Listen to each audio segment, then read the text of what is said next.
హైదరాబాద్ గాంధీ భవన్ వద్ద ఓ రైతు ఆందోళన చేపట్టాడు. నల్గొండ జిల్లా చిత్తలూరు గ్రామానికి చెందిన తోట యాదగిరి అనే రైతు రుణమాఫీ, రైతు భరోసా, పెన్షన్ డబ్బులు రావడం లేదని ఆవేదన వ్యక్తం చేశారు. ఇప్పటికైనా కాంగ్రెస్ సర్కార్ తనకు సహాయం చేయాలని, లేదంటే ఇక్కడ నుంచి కదిలే ప్రసక్తే లేదని యాదగిరి తేల్చి చెప్పారు.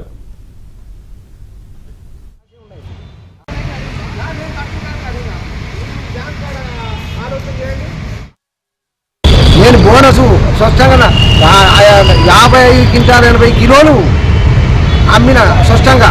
అయితే దానికి బోనస్ కూడా ఇంతవరకు రాలే.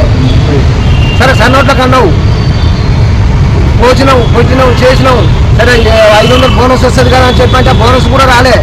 ఇది రుణమాఫీ కాలే, ఇది పింఛనీ లేదు.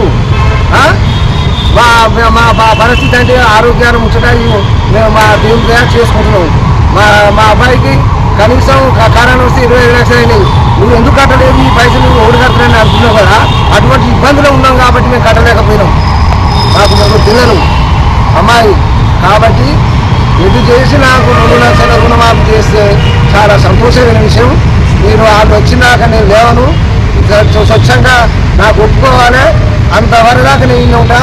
రమ్మను, నేను అబద్ధం ఆడితే తీసుకుపోయి చేయలేదమ్మను. దేనికైనా